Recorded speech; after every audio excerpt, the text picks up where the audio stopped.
The office door clicked shut with finality that echoed louder than the judge's gavel from earlier that morning.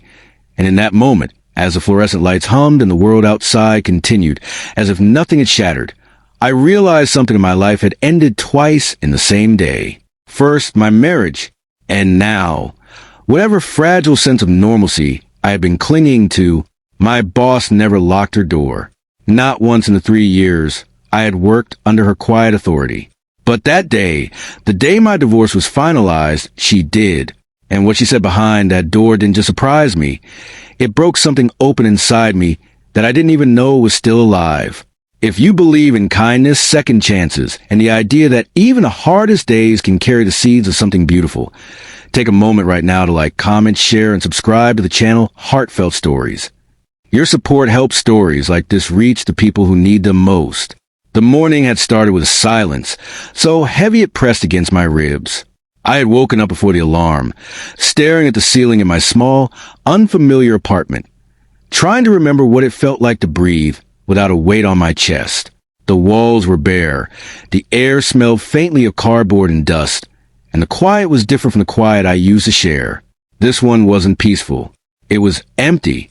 There was no sound of someone shifting beside me, no saw from a coffee machine already brewing, no voice calling my name from another room, just stillness, and a distant sound of traffic that reminded me the world was moving on without waiting for me to catch up.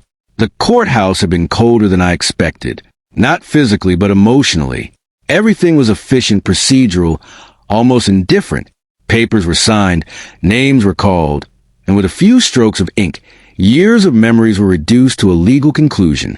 There was no dramatic ending, no final confrontation, no tears exchanged across a courtroom, just a quiet nod, a few formal words, and the realization that the person who once knew me better than anyone in the world was now a stranger I would likely never speak to again. I walked out into the daylight feeling lighter and heavier at the same time. Lighter because the constant tension, the arguments, the silent resentments were finally over. Heavier because I had to face the truth that I had failed at something I once believed would last forever. I had failed at love, at commitment, at building a life that could withstand the storms we never saw coming. By the time I reached the office, I had composed myself into something that resembled normal. My steps were steady, my face neutral, my voice calm as I greeted the receptionist and made my way to my desk. I didn't want sympathy. I didn't want questions. I just wanted to get through the day without falling apart. But offices have a way of sensing when something is wrong. Conversation seemed to quiet as I passed by.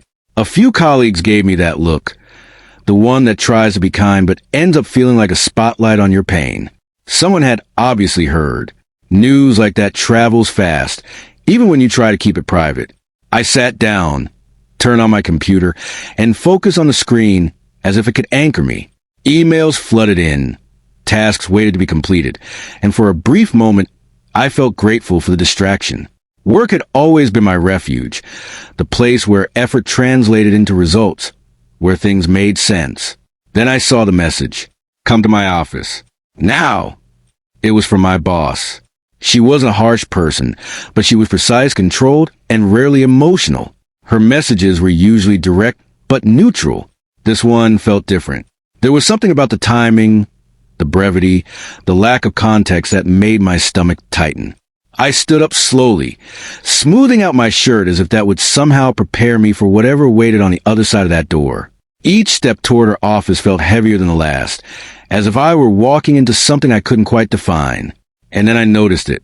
The door was closed. Not just closed, locked. I hesitated for a second, my hand hovering near the handle before I knocked softly. There was a pause, long enough to make me wonder if she would respond at all. Then I heard her voice, quieter than usual, telling me to come in. The lock clicked open. I stepped inside, and the door shut behind me with a soft but decisive sound. The room felt different, almost like the air itself had changed. She was standing by the window, her back to me, looking out the city as if searching for something beyond the glass. For a moment, neither of us spoke. I braced myself for a conversation about performance, about focus, about how personal issues shouldn't interfere with professional responsibilities. I had heard those speeches before in other jobs, from other managers who saw employees as interchangeable parts in a larger machine. But what happened next was nothing like that. She turned around slowly, and when I looked at her face, I saw something I had never seen before. Not authority, not distance, but understanding. And then she said something that completely unraveled me. She told me she knew, not just about the divorce, not just about the finalization that had happened that morning. She said she knew what it felt like to sit in a courtroom and watch your life split into before and after. She knew what it was like to go home to a place that no longer felt like home. She knew the kind of silence that follows when someone who used to fill your world with noise is suddenly gone. Her words weren't rehearsed. They weren't polished. They were raw. And they carried the weight of someone who had lived through the same kind of storm. She walked past her desk and sat down, not behind it, but beside it, as if removing the barrier that usually separated us. And then she said something that broke me in a way I wasn't prepared for. She said I didn't have to pretend. That was it. 3 simple words. But they hit harder than anything else that day, because I had been pretending. Pretending I was okay. Pretending I was strong. Pretending that the end of my marriage was just another life event I could file away and move on from without consequence. I had convinced myself that if I acted normal long enough, I would start to feel normal again. But sitting in that office, with the door locked and the world shut out, I realized how exhausted I was from holding everything together. And I broke, not in a dramatic, loud way, but quietly, in the way that hurts the most. The kind of breaking that comes from months, maybe years, of holding back tears, of swallowing words, of pushing through pain because you don't know what else to do. I sank in the chair across from her, my hands trembling slightly as I tried to steady my breathing. I hated crying in front of people. I hated feeling vulnerable, exposed. But in that moment, I couldn't stop it.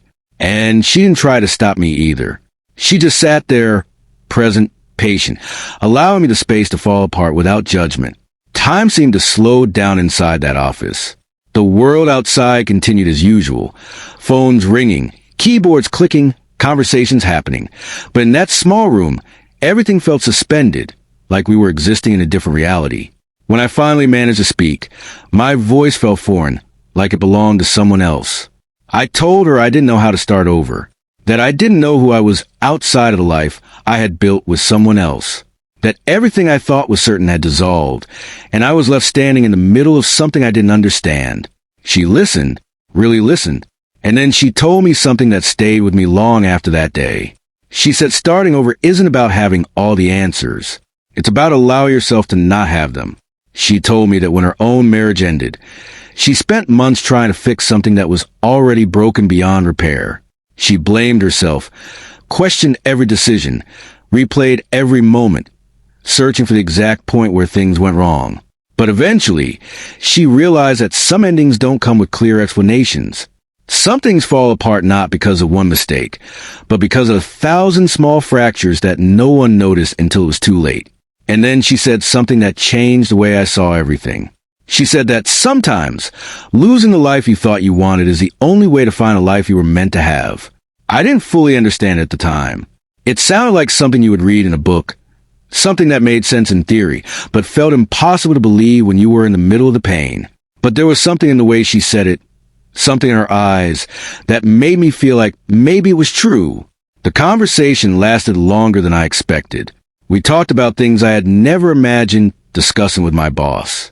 About fear, about regret, about the strange mix of grief and relief that comes at the end of a relationship, about the way people around you try to help but often don't know how, and how sometimes the most comforting thing isn't advice, but simply being seen. When I finally left her office, the door unlocking behind me, I felt different. Not healed, not fixed, but lighter, as if someone had taken a small part of the weight I had been carrying and reminded me that I didn't have to carry it alone.